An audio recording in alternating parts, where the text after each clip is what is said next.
mind is out of see the song. We'll be making these tunes until the weed is gone. We sonic boom, keep the metaphor going. From the farm to the lab, but you already know it. Another season from the seed to the bong. It's a never-ending cycle, so we never stop growing. Check the style, y'all, I've never been a clone. Cali dad, I got a style on my own. I live in the forest, no shortage on trees. Got a jar in every drawer full of foliage. OG, cooling with my homies on a Saturday. Up in the studio, no matter what the forecast. Gotta let. Yo, what's up, YouTube? Back at you with another video. On today, this is Raw Detroit. Make sure you hit that subscription button, subscribe to the channel, click the bell, and hit the word all so that you may be able to receive every notification that comes from the channel. And without further ado, let's go ahead and get into it. All right, guys, we're going to talk about the lone wolf, Aidan Hutchinson, being the lone wolf on this team.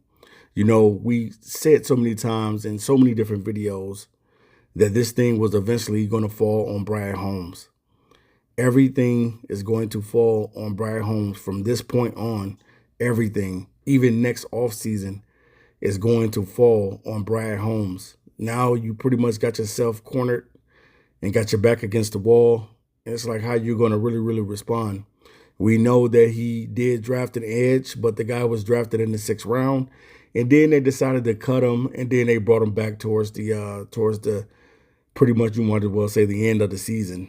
They decided to bring him back. Now, whether or not he'll play, we do not know. But what we do know is Aidan Hutchinson is the lone wolf on this team. And the reason why Aidan Hutchinson is the lone wolf on this team, because all of a sudden, Al-Qadim Muhammad has disappeared. And we already know the story with Marcus Davenport. We already know that this guy stays injured. And he's supposedly supposed to be in this Thanksgiving game. We'll see if he plays in this Thanksgiving game. But at the same time, we need all hands on deck. If the Detroit Lions want to make it to the Super Bowl, you're going to have some type of pass rush to get to a Josh Allen, to get to a Daniel Jones, or to get to a Drake May, or even getting to a Patrick Mahomes. And the reason why I say the other two quarterbacks is because they got good records right now. The Colts have a good record, and the Patriots, surprisingly, have a good record as well. And Drake May is a dual threat quarterback as well. And we know at times we've had struggles with dual threat quarterbacks, but this year we played Lamar Jackson, who is one of the best dual threat quarterbacks in the league. We played him pretty well, sacked him 7 times, but we have not repeated that type of performance again. And Aidan Hutchinson stands as the lone wolf. Sometimes, hey guys, we got to keep it a hundo. We got to keep it a buck. Sometimes Aidan Hutchinson struggles himself with getting to the quarterback. He's not elite like how Myles Garrett is. Imagine if the Detroit Lions had Myles Garrett and Aidan Hutchinson. Remember how we were clamoring for Myles Garrett to be a part of this team? And we wanted Brad to go after Myles Garrett? But now you see why. You see why Cleveland didn't give up on Myles Garrett. You see why they paid him the big and the top dollars. Now you see.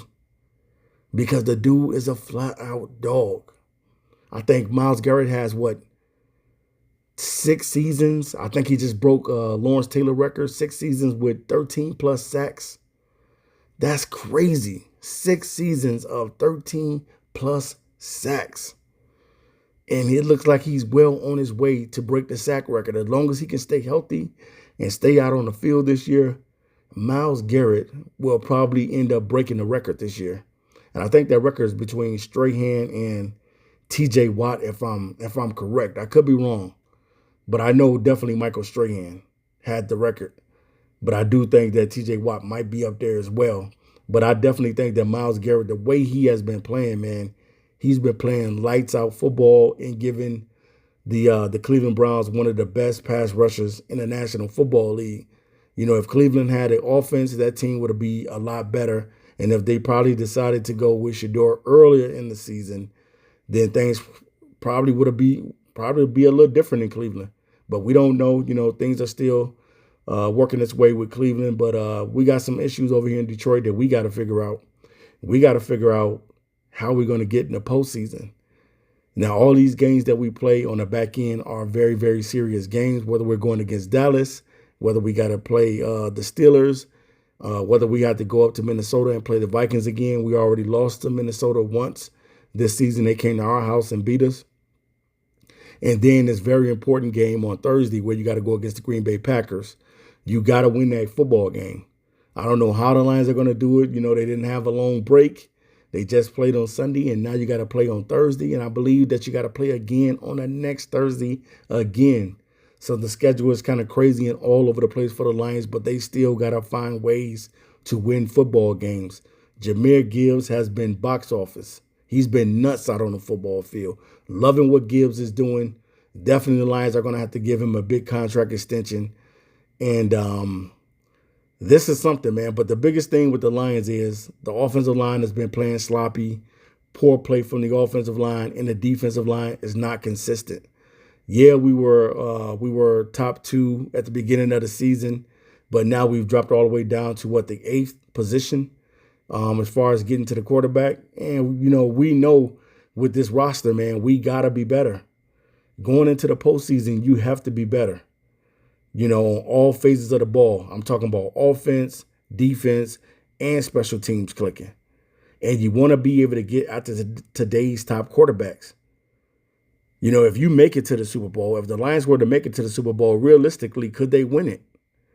If you got to go against Patrick Mahomes in the Super Bowl, can you beat Patrick Mahomes in the Super Bowl? If you got to go against Josh Allen, who carved us up last year, do you think that you can really stop Josh Allen? You know, the Houston Texans and the Philadelphia Eagles gave us the blueprint on how to get after these quarterbacks. Josh Allen got sacked 8 times by the Houston Texans last week. 8 times. So you know that you're going to have to get after these guys when it comes to the playoffs, when it comes to winning a championship. You're going to have to get after those quarterbacks. And if you're struggling to get after those quarterbacks, because sometimes we struggle with even Aidan. Aidan didn't get a sack until the end of the game in overtime.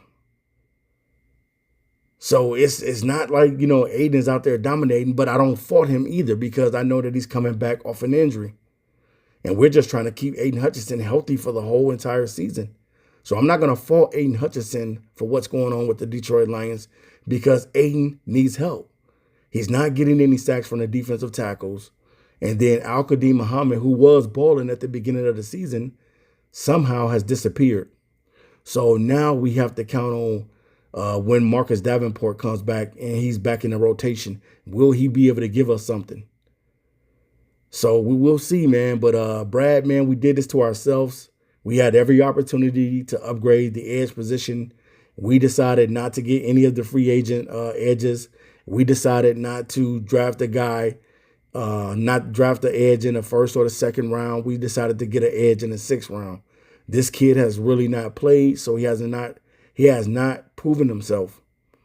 And he still has to be able to get out on the football field. So we'll see, man. But right now, as it stands, Aidan Hutchinson is the lone wolf. Aidan Hutchinson is the lone wolf on this team. And he's doing it all by himself. Until we're able to get the help from Aidan McNeil, and we're playing Aidan McNeil at edge. I know we got to do what we got to do. I know Josh Pascal has been gone. I know that there's been a lot of injuries on this team, man. And it's been like that for the last 2 years. Nothing but injuries, fighting through injuries for the last 2 seasons. But at the same time, if you cannot get to the quarterback in the postseason, because right now we have to worry about getting in the postseason. We're still not in the postseason. And we may have to win 11 games just to get in the postseason. So right now we're in a scrap with the Green Bay Packers and the Chicago Bears to try to get into the postseason. So, you know, hopefully, man, things will change. The trajectory of the team will go in a different level when Davenport comes back to play. Hopefully he comes back on Thanksgiving, but we can't bank on it. So whatever we have out there, we hope that guys will start giving it 110 out there when they're on the football field. I don't blame Aidan McNeil either because I know that he's coming off an injury too as well, and he's not fully at full strength like he would want to be. But we'll see. we'll see, man, if the Lions got what it takes to make it to the postseason. We're going to see if the Lions will be able to win out the rest of the schedule. We're going to see, man, a lot of different things. But Brad Holmes is to be blamed if this thing doesn't work.